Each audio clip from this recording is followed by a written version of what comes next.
A very pleasant morning to all. I, Prakriti Diwan, welcomes you all on behalf of all Team STTP at STTP 2021. Today we have and Dr. S.S. as our guest speaker. So without getting late, let's start our today's session with the permission of Dr. Mishra. Yeah, am I audible? Yes, sir. Thank you, sir. Okay, thank you. Thanks a lot. Thanks a lot, We are, Ruchi. sir, it's Prakriti Diwan. Oh, Prakriti. Yeah. We are fortunate to have Dr. Mishra as our today's speaker. Dr. Mishra completed his B Farm, M Farm, and awarded his PhD from Veer Narmat, South Gujarat University, Surat. Sir has more than 29 years of research and teaching experience. Sir has more than 35 papers published in various national and international journal of repute. Sir is member of various governing bodies like PCI, Inspection Committee, Pharmacist Selection Committee, former exam coordinator, South Zone Gujarat Technical University, member of Academic Council UTU, PhD examiner of Saurashtra University Rajkot, SV Technical University Bhilai, Vanasthali Vidyapith Rajasthan, etc. Sir is also Dean of Faculty of Pharmacy UTU. Presently, Sir holds the position of Professor and Head of Department of Pharmaceutical Chemistry, Maliba Pharmacy College, Gujarat. We welcomes you, sir. May I request Sir to start with his deliberation? Please, sir. Yeah, thanks a lot, Prakriti. Yes, sir. It's an honor for me to be present over here on this occasion of STTP on teaching efficacy and beliefs. I personally believe that the teaching efficacy is getting a due attention when it comes to delivering the talks and all. And I have compiled a similar kind of a lecture for this. The man of pharmacy, but I'm not a man of teaching methodology and all those things. But I've tried my whatever I could deliver. So again, I thank the person's coordinator of this program, and I wish that we have a fruitful session for next 1 hour. So welcome you all to my talk. Let me put the presentation over here. Yeah.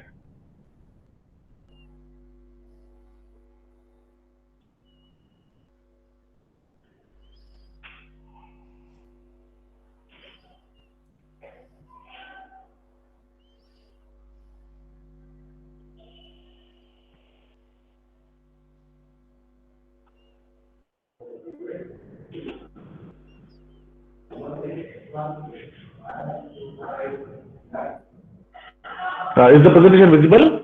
Yes, sir. Okay. So as you can see, my topic is about making learning effective. Okay. Yeah. As you see, for last many years, in fact, if I remember from our learning days when we were students, the profession of teaching used to fascinate us a lot. I mean, except for the financial part, we had a lot of, enthusiasm about learning teaching, and we thought of this as a very easy job. A person comes for a talk, delivers a talk for 1 hour, and then it's through.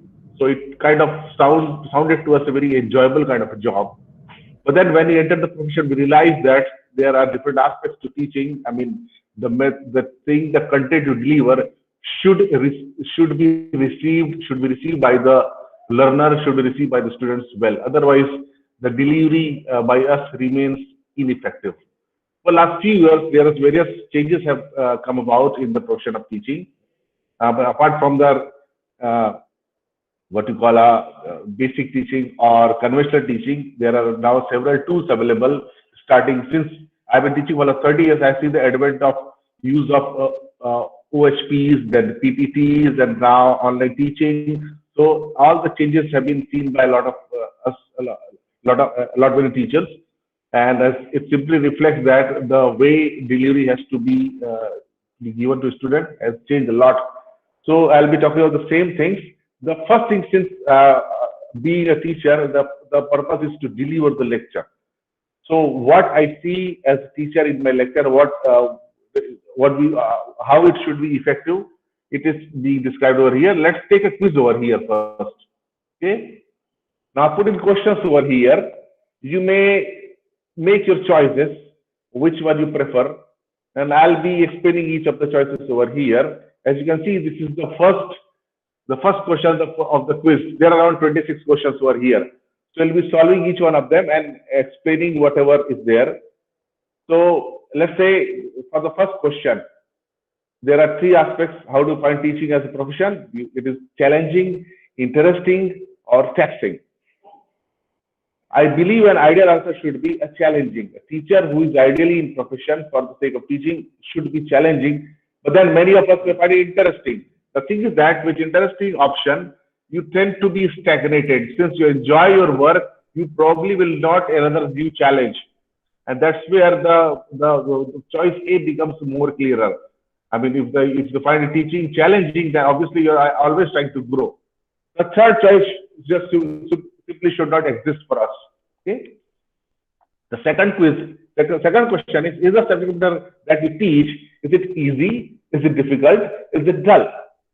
The obvious answer should be easy, because if we are not thorough with the subject, we will not find it easy. If somebody finding it difficult has to learn a lot more about the topic of the subject. So the obvious answer should be here, the A. Now, what pattern do you follow while delivering lecture? Do you use your own notes? Do you deliver it extempore without aid of any book or note, and read it from textbook directly? The obvious answer should here be, we should be using some notes. You should have some notes in our possession when we're going to deliver the lecture, because if we deliver extempore, many times some of the points may get missed while teaching. So obvious answer should be the choice A. Similarly, the next choice, how would you like to teach the subject? Do you intermingle your lecture with questions occasionally asked by you? Or do you conduct lecture and leave the questions and for the end? You ask questions in the end, or you do not ask questions, and you simply dictate notes. Obviously, the third choice should not be existing for us. I believe that you should be asking questions while you deliver the lecture, and when the relevant topic is being delivered, the query should be raised there and then. Right? That gives a better idea to students and better understanding of the queries and of the topic. Keeping it for the end, probably some of the students may miss the point why the question is being asked.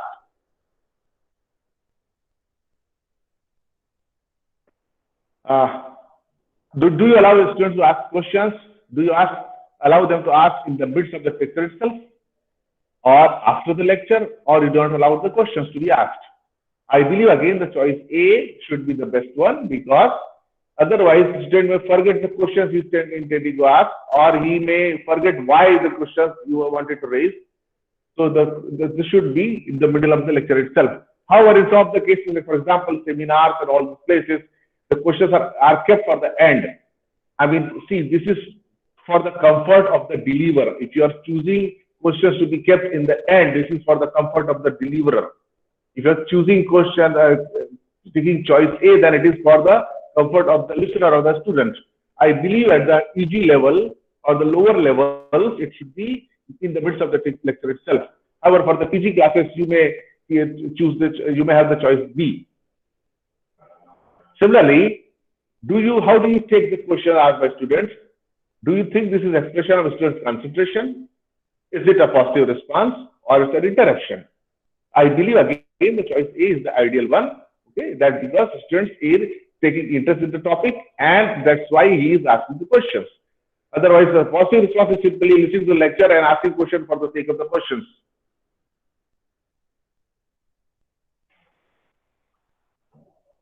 And how do you answer the queries? Do you answer it promptly? Do you answer it during the tutorial class, or you ask the students to meet you later to face the consequences? Okay, I believe again this to be answered there and then. Okay. Similarly, do you settle the queries, raise the questions regarding other subjects of exam, other subjects of the pharmacy, or your stream, whichever stream you are from? How do you take it? Yes, if I know, obviously, if I know the answer, I should be answering it. If I don't know, then I should be leaving it to others. Okay.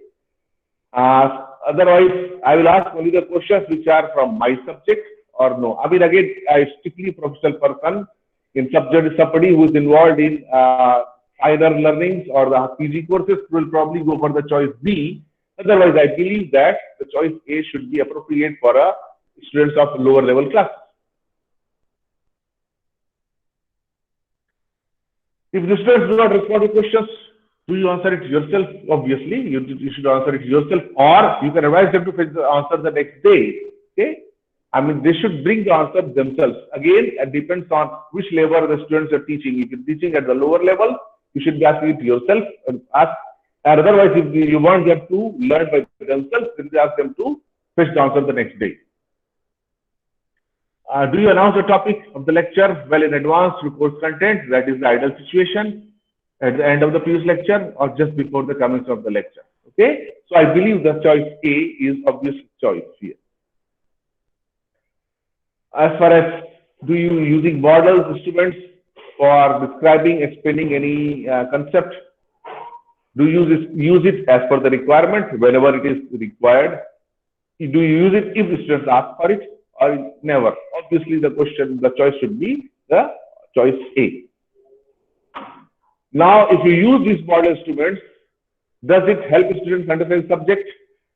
Usually, obviously, it should always be useful to students. Otherwise, taking those models, sometimes it may so happen that we may be using those models which we ourselves are not very thorough with them. For example, sometimes it may happen with using, let's say, stereochemistry models. I mean, people may lose interest using or handling them. So it should, they should always be useful, right? Do you make use of Blackboard PPTs? Obviously, we should be using it frequently, intermittently, or seldom. It has to be frequently.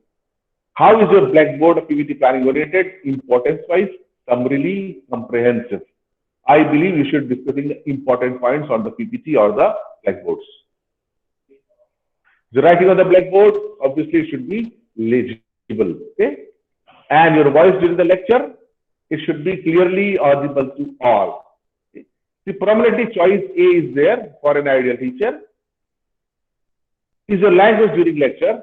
It has to be conversational, I believe. But if you may use literary language for those who are well versed with the language or are teaching in the higher classes. Is your accent easily understood by? Yes, it should be understood by all. If not everybody is understanding, you need to change your accent. I mean, you cannot ask them to adopt.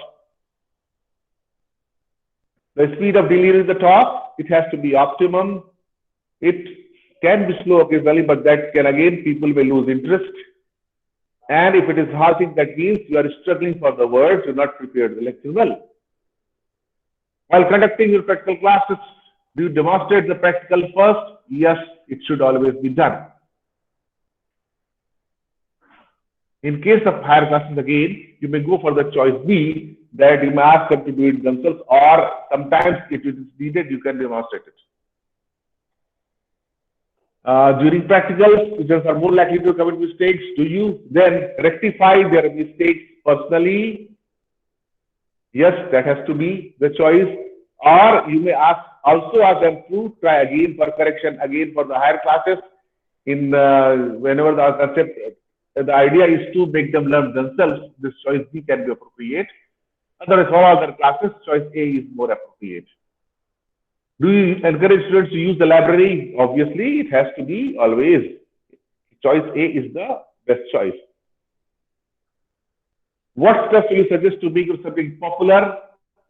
Obviously, it should be linking the subject knowledge with the practical situation. One can be that. The second choice could be keeping abreast of all latest research. Those involved in PG teaching can also opt for choice B. The third, raising the standard of teaching will just not help because subject may not become interesting or popular because of that. Okay. Do you prefer socializing with the students within respectable limits? Yeah, that can be the choice. Only among the best.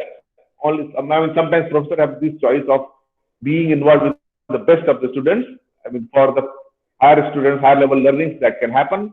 Okay. Otherwise, the choice A is the first choice. How do you visualize the teacher-staff relationship? It has to be cordial. It can't be reciprocal. We are not in the profession of business or some other profession. Okay, and indifferentness is just not allowed in any kind of relationship. Do you get yourself evaluated by students through feedback and improve accordingly? Yes, you must be taking feedback every session or twice at least in every term. Seldom but not very particular, and no, these are not allowed. You have to take feedback regularly. So out of all these 26 questions, most of the choices which exhibit ideal teacher are choice A. Sometimes the choice B reflects the teacher who is involved in research or in higher level teaching. The choice C simply is just not preferable in all these cases. Now, those who are have more choice A's are somebody who are ideal teachers, but then they can suffer from conditions of, since they are perfectionists, they may suffer from anxiety, depression. They may have, they may not be very successful in their in their career growth. They may remain a good teacher, but probably will not be having some brownie points which are needed to be earned by doing some other work apart from teaching. So a choice B will reflect the teacher who is there, who is a very practical teacher. So he probably will make success as a teacher, may not be a very good teacher, but then he'll have a better academic career. And somebody who has choice C should be, more choice C should be looking for some other profession. Okay. So this is from a teacher's perspective. I just described some of the points which are expected of a teacher, and I've given them described them what can happen and given the best of them, selected the best of them which is suitable for an ideal teacher. Now let us go how learners see it. Before learning about how learners see it, let us understand what learners are. I have categorized, there are 4 categories of learner as per Feldman. There is one Felder. Richard Felder describes these learners into 4 categories. He can be a sensory learner or an intuitive learner. He can be visual learner or a verbal learner, an active learner or reflective learner, sequential learner and a global learner. There are, in all, he will make up 16 types of learner. Some sensory, then more of intuitive like that. So this hodgepodge of all this create 16 different types of learners. You can see the first, these two.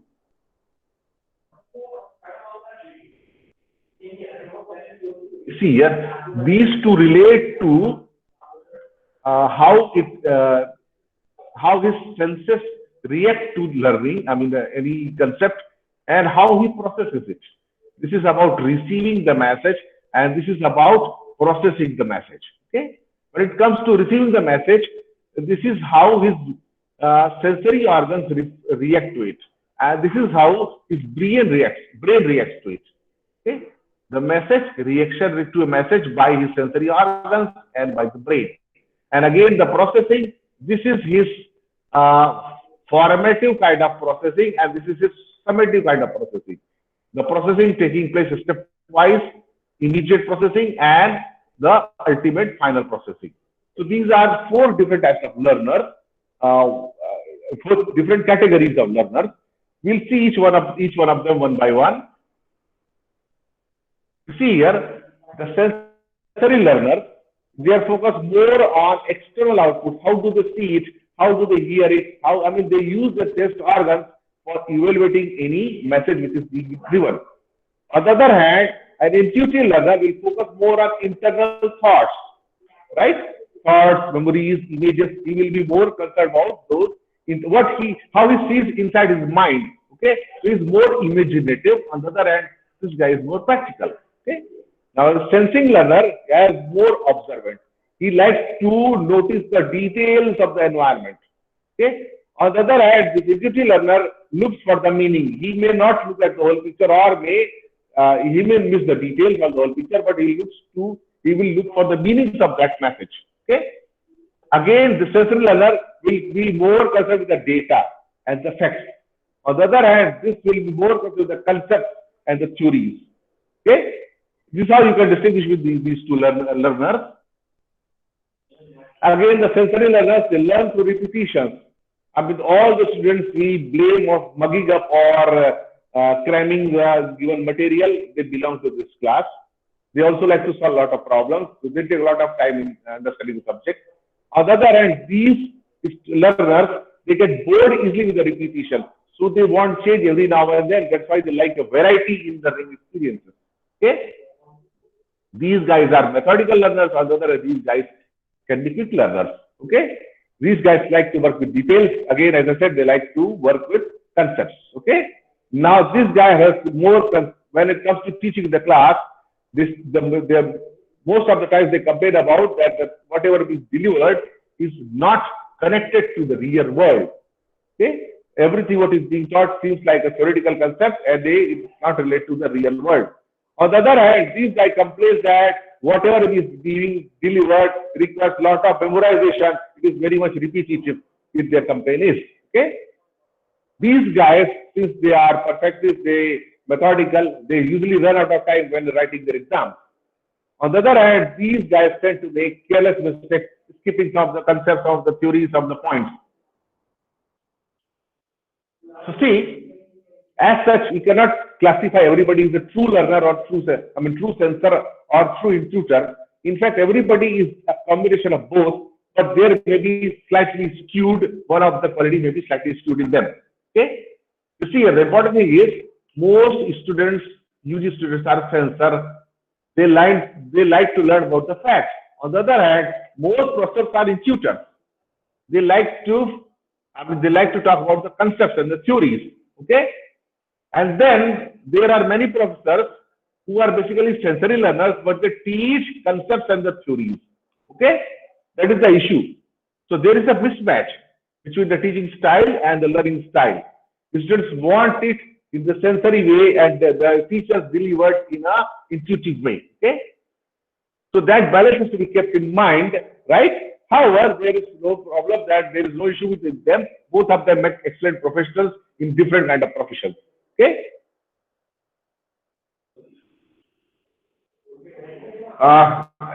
Try the test yourself with this. You can say a sensory learner will like to be considered himself as a realistic person. On the other, intuitor will more be innovative, kind of. If he is a teacher, the sensory learner will like to deal with facts and the real life situations. This guy will like to deal with the theories and the ideas. Okay? And the same things again, learns facts. This guy learns concepts. This guy wants new facts and how to do things. This guy asks more of why such and such thing happens. Let's talk about the ideas and the theories. Okay? The second category is how the sensory learners react immediately to a concept or to a topic. Now, this guy likes to learn by pictures, diagrams, sketches, schemes, flowcharts, and plots. Visual learners, they like to learn using these. On the other hand, the verbal learners like to be spoken words. They like to use words and symbols, right? Even if you write some symbols, they process it in the form of words in their brain. It's pretty easy. Now, majority of the learners are actually are visual learners. But the problem is most of the teaching is verbal, right? More often, the students are, most of the time students are visual learners. They learn better with the pictures and all. But then the material delivered is in the verbal form. We hardly ever deliver pictures, hardly ever use pictures. We just deliver words, either in the form of a PPT or in the form of lecture. Okay? Except for some of the fine arts lectures or architecture. Otherwise, there is a huge mismatch between a visual teaching and verbal teaching and visual learning. Okay? Again, you can test yourself. When I think about yesterday, what do I get? If I get pictures, I'm a visual learner. If I get words, I'm a verbal learner. See, most of us are visual learners, except for a few. Okay? I prefer to get new information using pictures than written directions or verbal information. Okay? Then these guys like teachers who put a lot of diagrams in the boards. These guys who like teachers who do a lot of spinning. Okay? They remember best what they see, and these guys remember best what they hear. Okay? This is a pretty easy distinction. The third category is how the message is processed by these guys immediately. After learning, getting an idea, how do they process it, right? So these active learners tend to process actively. They become physical with presented material, then reflecting on it. I mean, they are the ones who will jump to the conclusion rather than thinking over it. And these guys tend to process reflectively. They will think a lot before taking any step. So these are guys are thinkers first, I mean, and doers later. These guys are doers first and thinkers later. Okay? Whatever they are thinking, they will think out loud. I mean, the processing will be shown by their physical attributes. On the other hand, these guys are introspective. They will hardly express what is being going on in their minds. Okay, these guys are the ones who will like to try it first. These guys will like to think first and then try it. Okay, so these guys tend to jump in prematurely. On the other hand, these guys delay starting. Okay, obviously these guys like group work. These guys are like solo or a pair work. They will be very uncomfortable in a group situation because they like to work by thinking over it. Group activity may disturb their thinking. On the other hand, these guys like to work in group because they want to show their activity and they want to have a lot of discussion over it. That's why they like to work in groups. Okay. So an active learner will try it out first. On the other hand, a receptive learner will think it over first. Okay. When I'm learning something new, this receptive learner will talk about it. On the other hand, receptive learner will think about it. This guy jumps and gives his ideas immediately as soon as he gets any concept. This guy will prefer to sit back and listen to others. Okay? Active learner generally knows most of the classmates. Being an active person, he knows most of his classmates. This guy knows only a few classmates. Okay? Again, while doing some work, these guys start working on it. These guys try to understand it first. See, both, again, this classification is very easy to understand. We can easily make out which of our students are active learners and which of them are reflective learners. The last category of learners are how they process overall, I mean, how they process the information overall. There is one category which is sequential learners, another are global learners. Now, these guys work understanding in a logical, sequential manner, stepwise. On the other hand, these guys absorb information randomly and then synthesize the big picture. So they do not get any information in steps. They like to information, I mean, information comes to them randomly and then they like to draw the picture, right? These guys work with the partial understanding of the information. On the other guy, these guys need the big picture. They cannot work with the partial information, okay? Because they like to draw a relationship between the different informations, connection with the other subjects, experiences. All these need to be related while drawing the big picture. So that's why they need the entire or complete information.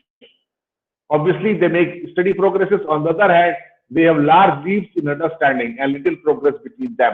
They are slow processor of any information. Okay, they can explain it easily. They cannot explain it well because they do not tend to do it in stepwise or logically. They tend to do it abruptly, so they cannot explain it easily.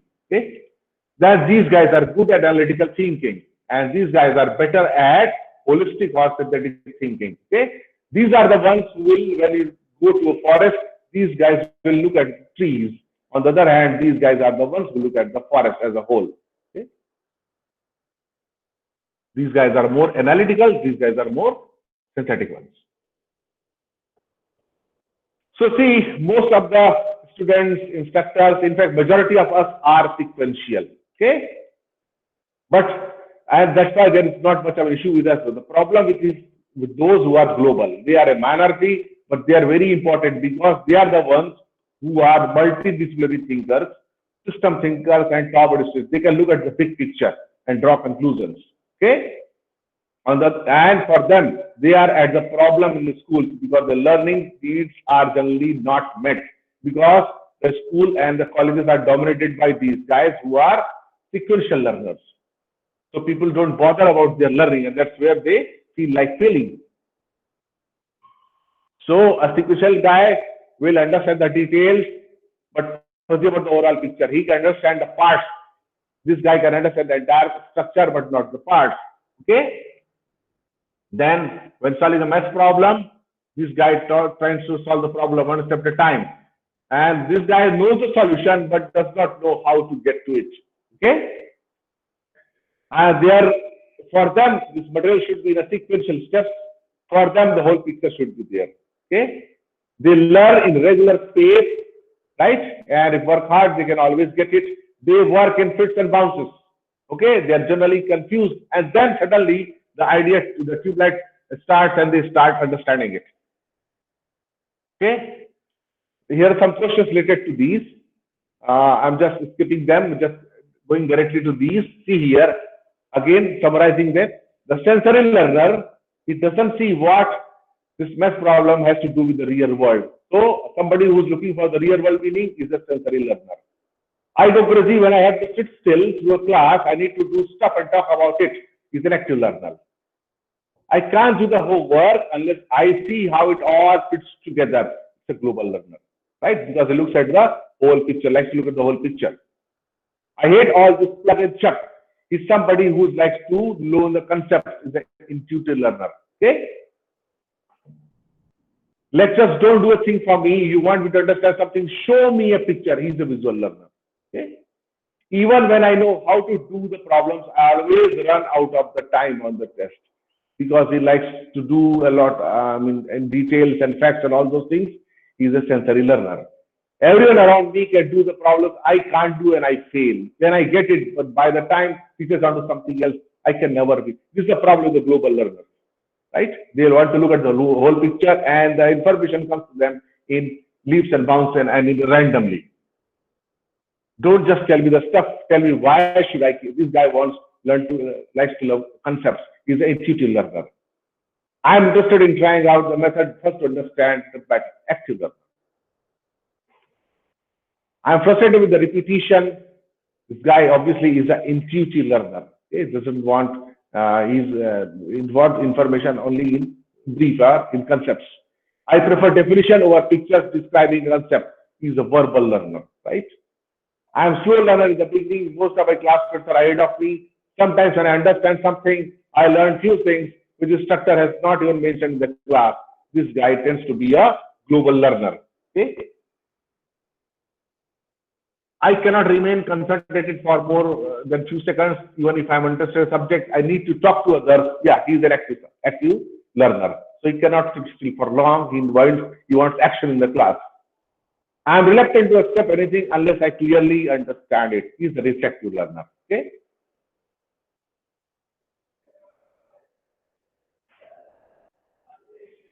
I'm bored when a teacher continues to explain. He's a visual learner because he wants a diagram and picture related to the subject.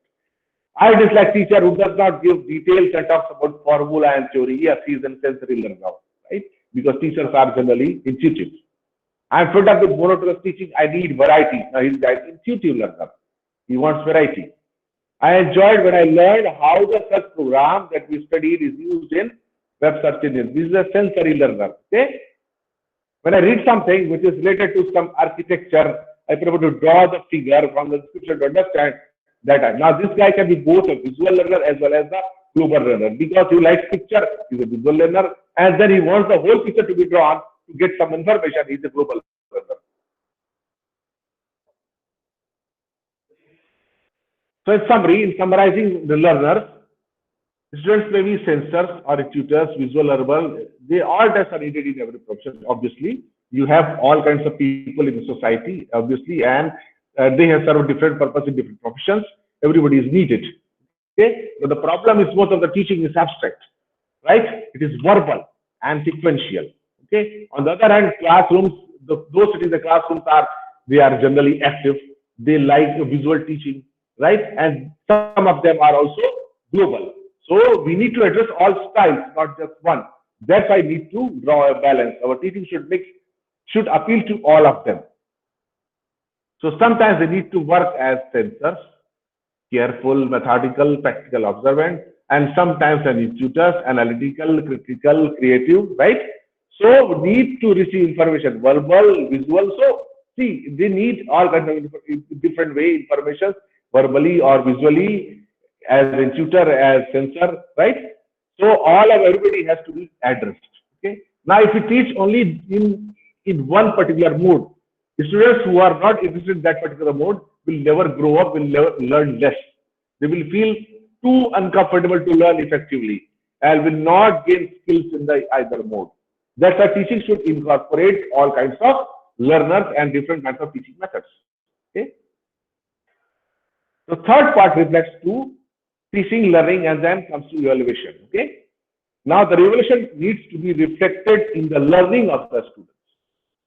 That's why our papers should have this kind of questions, or our evaluation should reflect all kinds of learners. Evaluation should reflect what is actually being learned. It is based on the Bloom's taxonomy. We have seen that, and starting from the bottom, the lowest level of learning is known as remembering, where somebody recalls facts, definitions, duplicate known information, right? So it is simply absorbing information. This is the lowest level of learning as per the Bloom's taxonomy. The second level is understanding. Now, after getting information, you can draw some conclusion out of it. You can explain it. You can interpret it. You can classify it. Okay. So you are at the level of understanding. Okay? You know the concept now. After knowing the concept, if you are able to apply them in the novel conditions, then you are at the level of application. After application, if you can use this information applications to put them in practice and deriving some own concepts, then you are at analytical level. Okay. After that, if you can make criteria-based judgments, you can choose, you can make which is better, which is not, you are at the level of evaluation. Okay. And then ultimately the higher level is known as the creative level, where you can derive your own formula based on all these levels of knowledge. In some of the taxonomic classification, original classification, evaluation was at the top of creation. But then nowadays, this is considered as the highest level of learning. The creation or synthesis is known as highest level of learning, because these are involved in some kind of designing, planning, creating, or formulating a theory, a concept, or innovation, a product. Okay. I have, for a practice, I put in a paper over here. This is one of the papers from medicinal chemistry. Now see what does it reflect. What kind of questions are there? Which of the taxonomic classification they refer to? Let's say writing, emphasizing mechanism, chemistry, and use short note on. Now basically I feel that this is the levels to the primary level. Okay, that is remembering information, recalls fact and definition. So this is all mechanism, remembering, chemistry, and use, right? So all these are that case. First level, the basic level. Classifying articles, etc., giving structure of one drug from each of any 5 classes. What do you feel? This question should belong to either class 1 or the class 2, right? If you remember all the names of the drugs, then it becomes a class 1 drug. But you do not remember the names of the drugs, but you remember the basic structure of the drugs, you can be able to classify according to their chemical structure. Okay, so that way that becomes the second level of question. Again, this give mechanism, action, structure depends on the memory. Some of us good at remembering the structure. Right, so this again is a memory-based question, the lowest level of questions. Okay. Discuss importance of conformation and leptosteroid fractions in cardiotonic activity of glycosides. Now, this question has to be broken into parts, because it has to derive their own conclusion about conformation, right? So therefore, it comes to the third and fourth level of questions, application analysis, right? And the role of lactone fraction, role of steroidal fraction, and aglagon fraction. Again, you have to break this SAR into 3 different portions, okay? And to understand activity of glycosides. So again, this is a third or fourth level of questions. Classification, giving structure from one drug, any 5 classes, it becomes a class 1, basically a lower level of questions, memory based. Discuss SAR. Now, in this case, the same question, which is here, similar question, this here is written in manner that it becomes a lower level question or memory based question. The same question, similar question here, which is asking SAR, but asking a different way, becomes a higher level question. Because they have to now break this information here into different modes, into different categories, right? So that requires a higher level of learning. Classification, giving example, again a lower level of question, discuss SAR, lower level of questions, right synthesis, explain how their uses differ. It can be slightly different. Now here we are comparing their uses, so it comes to again application or analysis based. So just an idea about how our question paper are, and you can see majority of our questions are, they appeal to the lower level. There are hardly any question which talks about, which appeals to the creativity or evaluation part of the student. We at most go up to this level. Most of the times we're asking questions from these levels. Okay. Let us see how can we make some changes on question papers. At the basic level, now this is since it's repeating from memory, questions can be like this. You may ask listing the drugs used in diabetes. You may ask identify the source of the impurities. You simply enumerate and list the sources of the impurities. You can ask for a definition of elimination half-life. Now all these questions reflect the lowest level of understanding, that is remembering or knowledge, right? At the second level, demonstrating understanding of terms and concepts. Now simply don't remember it, you also understand it. Now here, explaining elimination half-life, here it was defining. So this same question becomes a slightly higher level question, because now you have to not only give definition but also have to explain how, explain it from the real life conditions, or giving example probably. Similarly, here you enlisted source abilities, you may be describing source abilities here.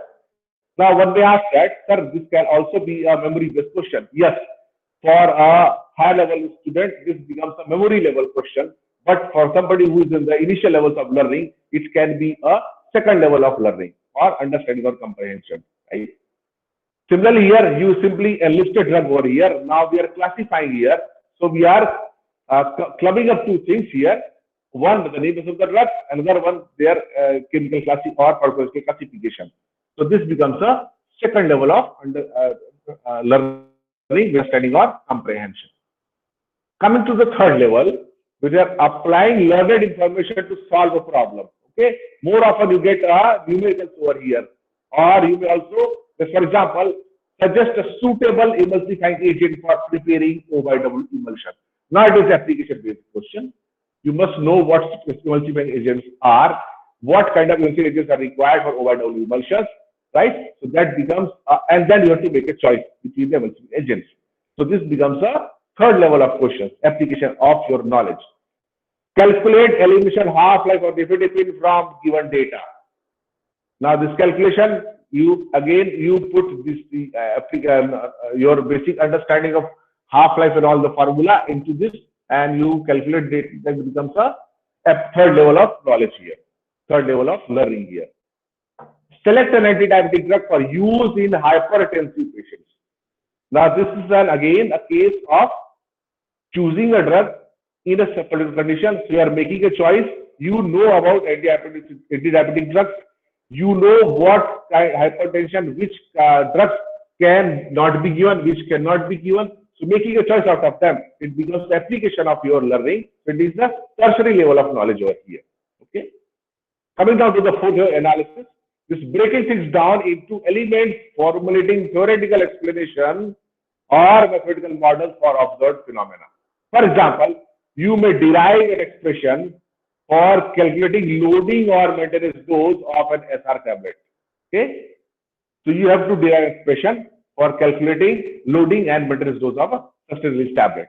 This will require many concepts in here, and that will be put in use over here. You will be analyzing what loading dose, understanding what loading dose is, what maintenance dose is, how the loading dose is achieved, how the drug gets accumulated, and how it is released, how it is excreted. All information is needed here to calculate these doses.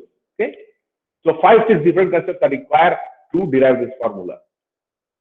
Similarly, explain why chewable tablet can be better alternative for oral delivery of vitamin B12. Now we require 3 or 4 different information. What is a chewable tablet? How it is different from other tablets? Number 2, what happens? What is an oral administration? what kind of oral species are there. Number three, how vitamin B12 is absorbed. So all these three concepts are to be combined here to make a better choice among all the oral delivery systems here. Okay? Similarly, validate an HPLC method for estimation of linagliptin. Now you must know all the validation parameters to put in use, and how will you put those parameters in use for estimation of linagliptin using HPLC method. Whether the method is useful or not, all these things to establish first. The fifth level is evaluation. Now here you have to make choice among various alternatives and justifying the choice using specified criteria. For example, determining effectiveness of analytical method. Okay. Now you derive a method here. You may have 2-3 methods. You have to compare those methods and why such and such method will be useful there or not.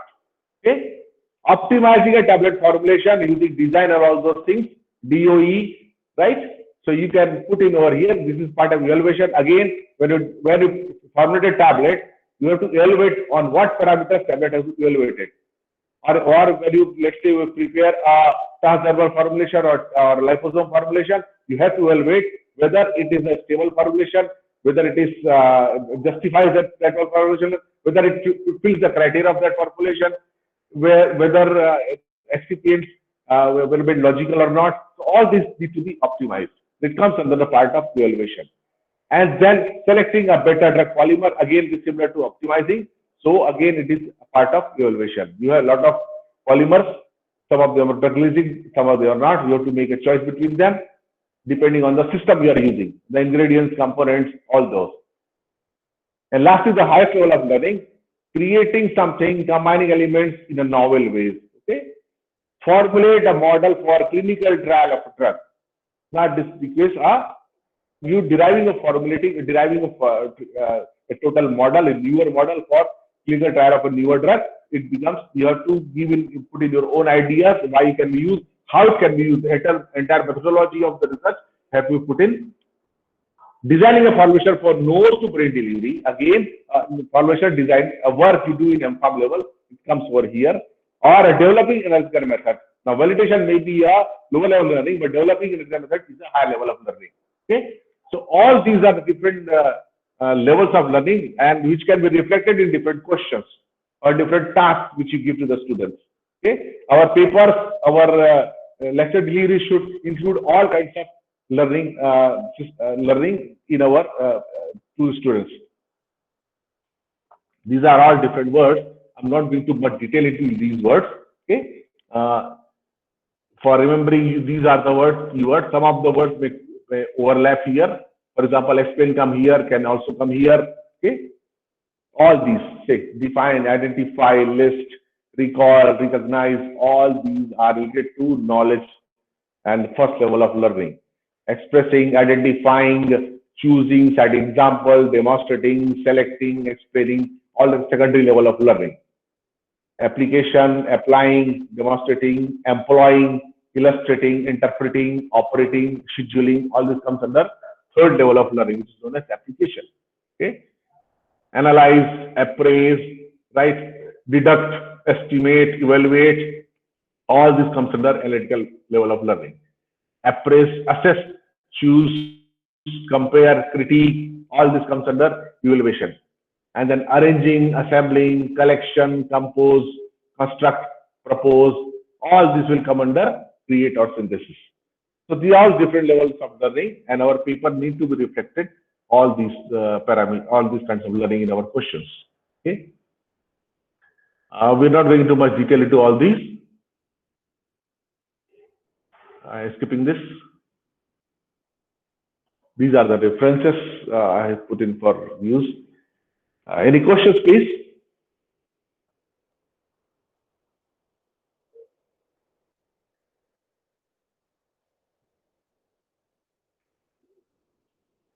Any questions, please?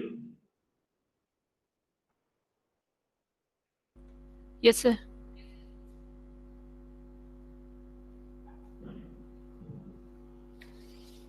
Yeah.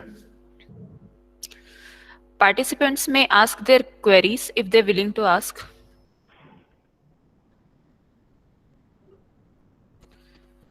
Sir, We have a Yeah, query please. from a participant, that is, Yeah, which way yeah, is please. the most efficient way for teaching? Which is, Way is the most efficient way for teaching. well, people have different level of understanding. We have different comfort levels with different kind of learnings. I believe that the student comes at present, the student comes from a school, or now they are more comfortable with learning from PPTs these days. But then your presentation should have limited information on each slide. I mean, there should not be too much of information on the slides. I mean, Blackboard usage has given is going almost off street now, and in fact, most of us these are not very comfortable with using it. There is sometimes you put in a lot of information, and then it takes up a lot of time. At our level of understanding, I believe that since we have to deliver a good amount of information, knowledge in a limited amount of time, PPT serves the best purpose here. Thank you, sir. Your Yeah, lecture had a significant impact on every participants. It will be a great pleasure to listen you once again in our future events. sure, I sure. once again thanking you, sir. Thanks a lot, and thank you everybody for patient listening and bearing with me. Okay, and have a good time. Meeting you some other time. Okay, take care. Yes, sir. Good day, sir. There is an announcement for the participants. E-certificate will be issued to only those participants who will submit the feedback form and qualify the online assessment.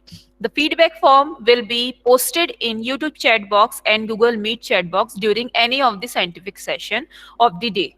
The feedback form has to be filled at the end of each day till 8 p.m. The submission of feedback form shall be counted as their attendance. The online assessment shall be conducted at the end of this stage of STTP. Now, I hand over mic to Ms. Ruchi Bhattacharya for announcement of next session.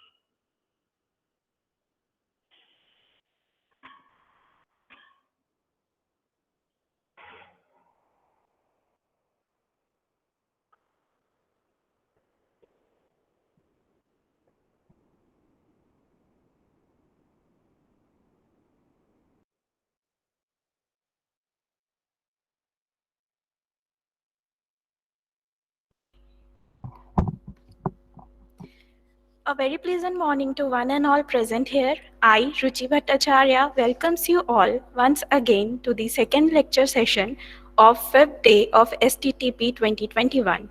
We are fortunate to have with us Dr. Shivshankar Shukla as our guest speaker for this session. Dr. Shivshankar Shukla is presently working as Professor and Head Department of Pharmaceutical Analysis and Quality Assurance at the Columbia Institute of Pharmacy, Raipur, Chhattisgarh. Sir did his PhD from Pandit Ravi Shankar Shukla University, Raipur, Chhattisgarh in 2012. M.Pharm from Lachu Memorial College of Science and Technology, Jodhpur in 2005. B.Pharm from B.R. Nahata College of Pharmacy, Rajiv Gandhi Pradyogiki Vishwavidyalaya, Bhopal, MP in 2002. Sir has more than 16 years of academic and research experience, served various prestigious institutes like B.R. Nahata College of Pharmacy, Mandsaur, MP, Srinathji Institute of Pharmacy, Rajasthan, and Institute of Pharmacy, Pandit Ravi Shankar Shukla University, Raipur, Chhattisgarh, from 2003 to 2009 in his capacity as assistant professor prior to his joining at Columbia Institute of Pharmacy, Raipur, Chhattisgarh. His thrust area of research is method development, chemical fingerprinting, traditional medicine, and pharmaceutical analysis. Sir has more than 70 publications to his credit in journals of national and international repute and authored 3 international book publications and various book chapters published in book from reputed publication house. Sir is co-coordinate of DST FIST grant by Department of Science and Technology, Government of India. To his credit, Sir has received 7th Young Scientist of Chhattisgarh in 2009 from Chhattisgarh Council of Science and Technology under the discipline of Medical Science and Pharmaceutical Science. Recipient of Dr. P.D. Sethi Annual Award for the Best Paper in 2010 and Best Oral Paper Award in International Conference in Second International Conference on Foresting Interdisciplinary Research in Health Science 2019 held at AIMST University, Malaysia. In year 2016, awarded Teaching Excellence Award 2016 for Best Employee from the Institute from Jan Pragati Education Society, Raipur, Chhattisgarh. He is a life member of APTI and IPA. We welcome you, sir. May I request to start, life member of APTI and IPA. We welcome you, sir. May I request sir to start with his deliberation, please, sir?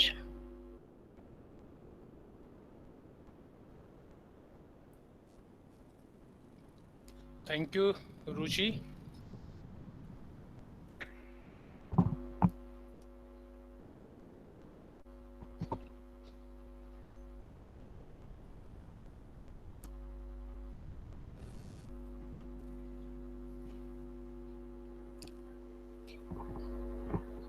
Sir, you are not audible. Wait 2 minutes. Okay, sir.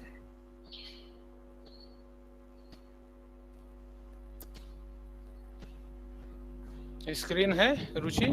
It's visible, Yes, sir. Yes, sir. You are visible and audible. Okay, a very good morning to all the fellow teachers from who have attended this All India Council of Technical Education sponsored short-term training program on approaches to teaching and self-efficacy beliefs. I am thankful to the coordinator and co-coordinator for giving me such opportunity to interact with the fellow teachers. Today, my talk on teaching approaches and self-efficacy. In this, the goal of our pharmacy curriculum is that the students acquires the competence necessary to practice the main task of the pharmacy, whatever he or she works as a community pharmacist, in industry or in hospitals. In the goals and objectives that were formulated, knowledge is very important, but also skill and attitudes are equally important. As not all skills can be reached by the classical educational methods, new teaching methods were introduced. Using these new teaching methods, the students were given more freedom, self-control, and ownership over their own learning, decision-making, and use of initiative to maximize throughout the projects, from selection of the information to design, production, and presentation decision. In this introductory, a teaching approaches comprises of principles and methods used for instructions. Commonly used teaching methods may include class participation, demonstrations, recitations, modernization, or combination of these. Basically, the choice of the teaching method to be used depends upon largely on the information or skill that is being taught, and it may also be influenced by the attitude and enthusiasm of the students. Teaching approaches, basically it is a set of principles, beliefs, or ideas about the nature of learning which is translated into the classroom.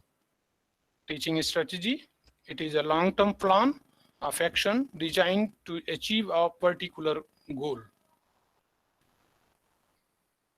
Teaching, while coming to the examples of this particular teaching approaches, there are two phenomena coming in mind One is the teacher-centered, another is the student-centered. As per the Thomas Schwell, it's given the cognitive conceptions of learning in year 1986. He said that student-centered teaching is built on the assumptions that what the student does is actually more important in determining what is learned than what the teacher does. In this, we talk about focus is on instructor in the case of the teacher-centered, whereas in case of the student-centered, focus is on both student and instructor.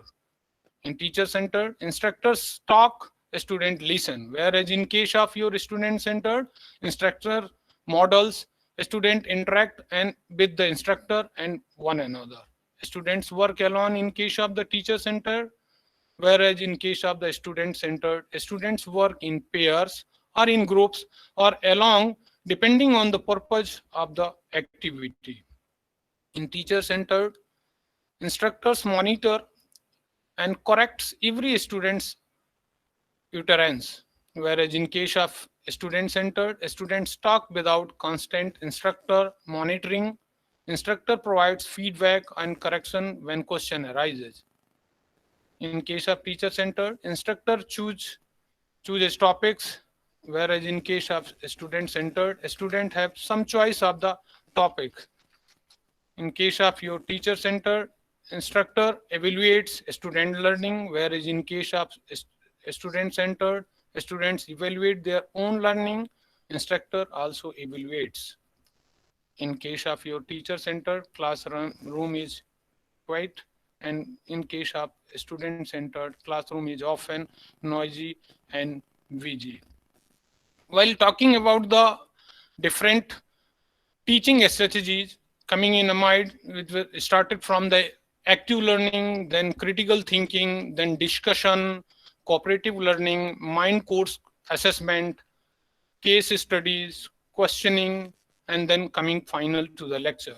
While talking about the active learning is basically, that means strategies that encourage a student to think and learn. Whereas in case of the critical thinking, focusing, information gathering, referencing, analyzing, integrating, and evaluations. In case of your discussion, that means it is an important element use of inquiry, questioning to stimulate discussion and bring the forum of highest level. Whereas in case of the cooperative learning, encourages a small group of students to work together for the achievements of the common goals. Mind course assessment, this is basically for the purpose of environment.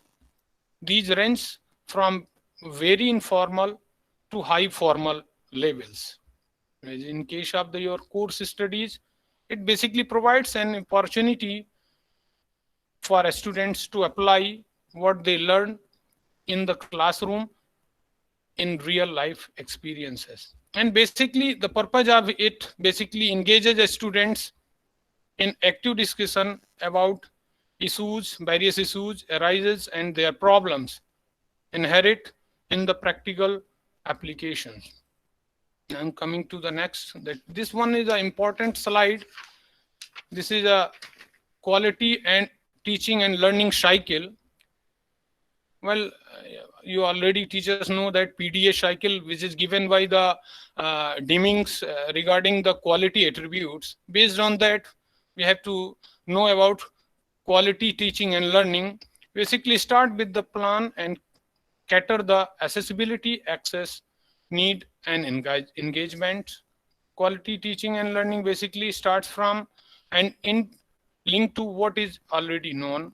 Use multi-sensory and multimodal approaches. Basically, it ensures appropriate space for the learner's voice. Basically includes assessment for learning, celebrate diversity, remove clutter, and have clear, achievable, and measurable learning outcomes. Scaffold teaching and learning and differentiate teaching and learning. This is the quality wheels of the teaching and learning, as same as your Deming's wheel. Now coming to the teacher's efficacy, you have to talk about the different approaches and then efficacy, self-efficacy. It is an era of increasing accountability, demands for teacher and students. Professional developments will be the key to success in the college. Basically, reforms initiative as a administrator struggle with improving the current teaching force.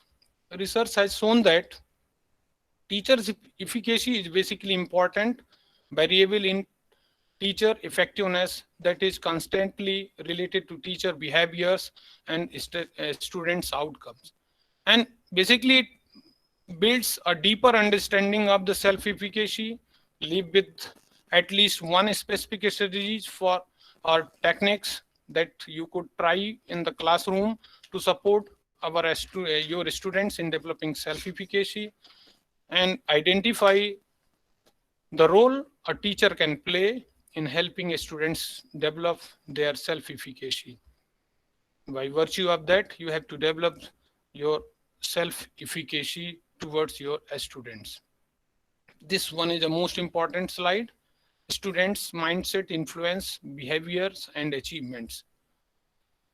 Firstly, basically 3 points is there. Academic mindset.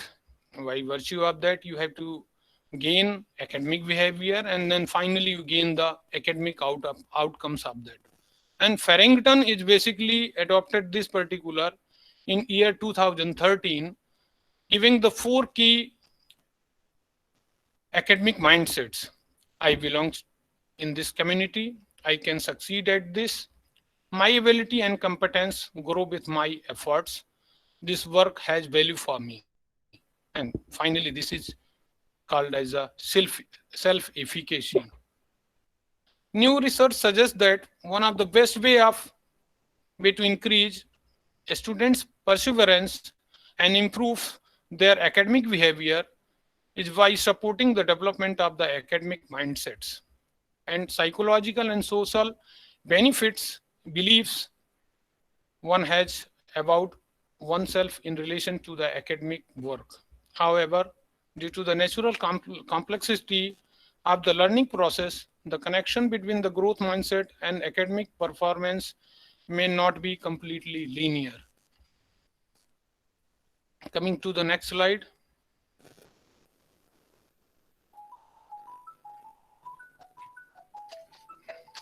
Sorry.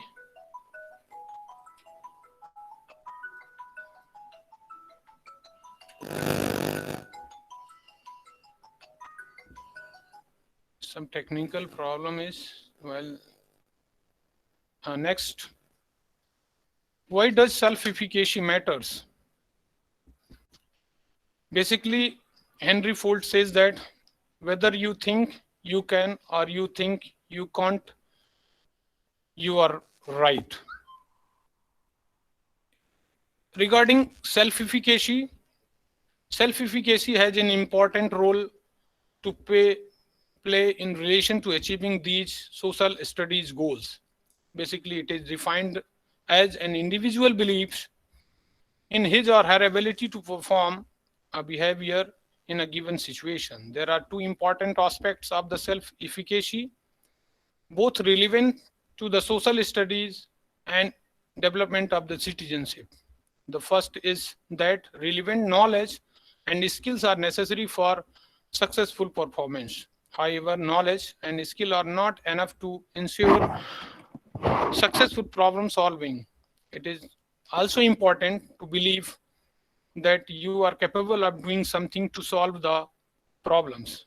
As an educator, we should be aware about the importance of self-efficacy because it is a strong predictor of academic achievements, self-regulations, and motivation for learning. Then coming to the next sources of the self-efficacy as by your Bandura in 1977, divided in 4 parts: vicarious mastery experiences, vicarious experiences, social persuasion, and physical and emotional states. Self-efficacy basically is the belief in one's ability to succeed in achieving our outcomes or reaching our goals. This belief is specific to a task or an era of knowledge or performance, shapes the behaviors and strategies that helps one pursue their goal. While talking about the mastery experiences, it had positive or negative experiences with this activity in the past or in other similar experiences.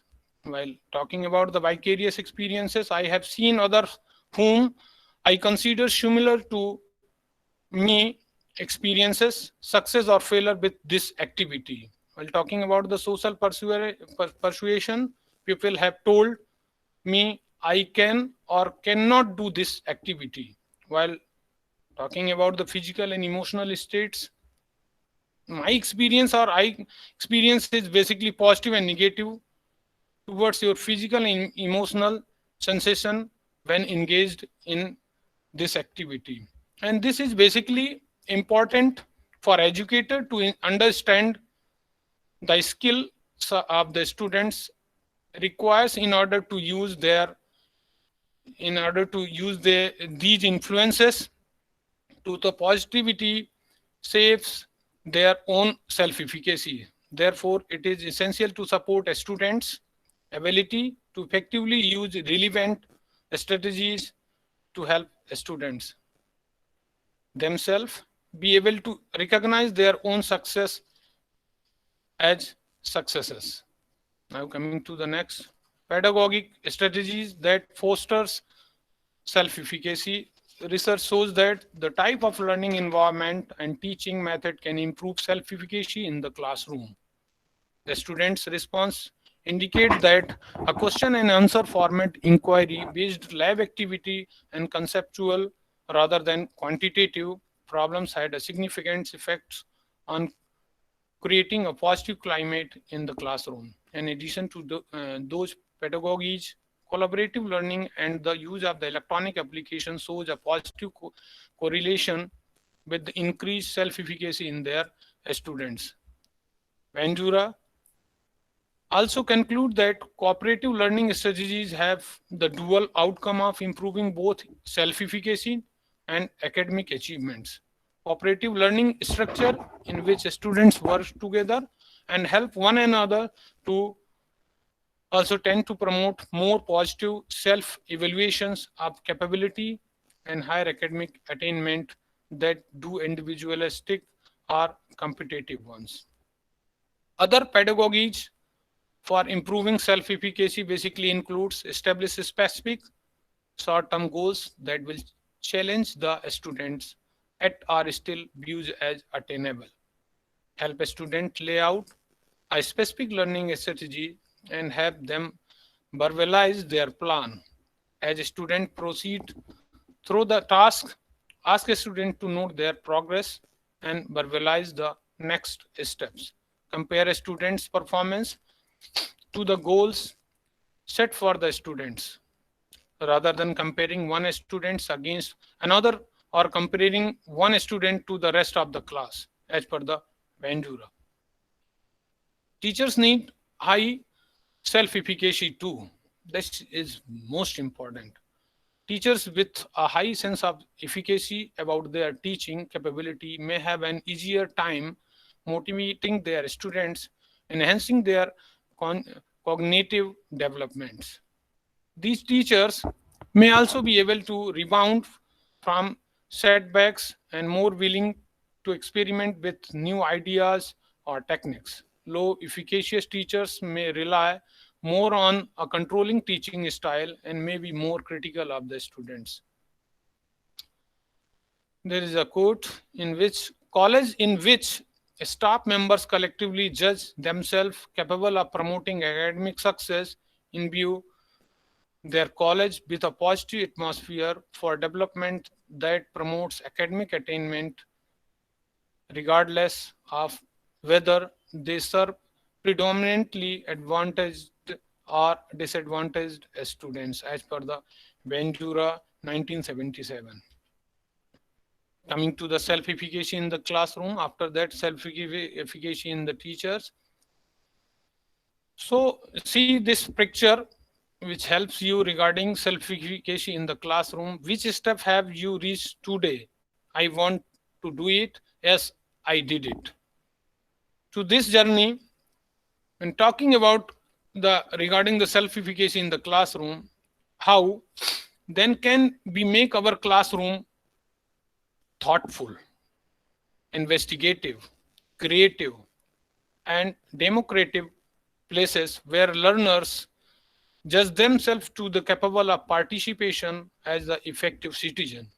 Creative problem solving can be used as one of the most important framework to organize and support the higher level thinking and strategies learning inherent in the social inquiry. This is important. Now coming to the most important, that is 7 strategies that can increase the self-efficacy. Started with 7 points of self strategies that basically increases the self-efficacy, that is task accomplishment and success, peer modeling, goal and feedback, use self-assessment, give daily problem solving opportunities, support students affirmation, develop teachers self-efficacy. Talking about the task accomplishment and success, one student's experience an improvement in performance or an achievements. Feeling of efficacy are inherent, which enable students to tackle further learning challenges. Students learn that their efforts improve their performances.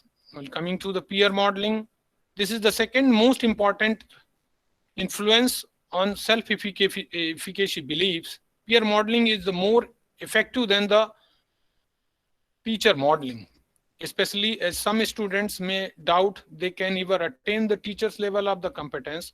However, choose your models carefully. The best peer models are those that make errors at first and express doubt about their self-efficacy. While talking about the use self-assessment, have students write comments or question in the last few minutes of the class, address these on the next day. This is basically encourages a student to think about what they do or do not understand and help them to see how they are getting smarter. This is most important. While coming to the next, give daily problem solving opportunity, which fosters the competence between the students, make the problems very easy but non-routine. It is not basically done in the routine basis. After the month, a student will become comfortable and more confidence and able to move to the more challenging problems. Then coming to the your support students affirmations, rather than expect students to reinterpret difficulties or failures in their daily routine classes, a student might be better able to accept difficulties if they have affirmed other aspect of the self which strengthen their sense of the self-efficacy. This might be the engaging in interaction between the one student with the another student, between their friends and peers, or participating in the extra curricular activities or in sports. And last, develop teacher self-efficacy. Teacher need to be believe in their ability to make a difference to the students' learning. Teacher's sense of the self-efficacy influences the students' self-efficacy beliefs. Now coming to the last slide, this is most important. While between your good teaching and your belief system self-efficacy, start to success, then think, then analyze, then plan it, try to do it, do again it, keep on doing, and finally you got success with what you are doing for the betterment of the society and for the betterment of the students' developments. Thank you very much for patience listening. Any queries? Participants may ask their query if they are willing to.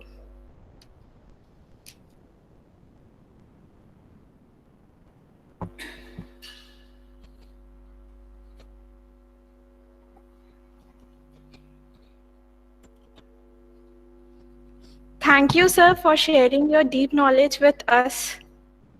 Thank you, Rishi. Any query? No. Thank you. There is an announcement for the participants. E-certificate will be issued to only those participants who will submit their feedback form and qualify the online assessment. The feedback form will be posted in YouTube chat box and Google Meet chat box during any of the scientific session of the day. The feedback form has to be filled at the end of each day till 8 p.m. The submission of feedback form shall be counted as their attendance. The online assessment shall be conducted at the end of the stage of STTP. For our third session, we have Dr. Sanjeev Bahadur. Kindly join the session with the same link at 1:30 p.m. I once again thank you all for your active participation. Thank you.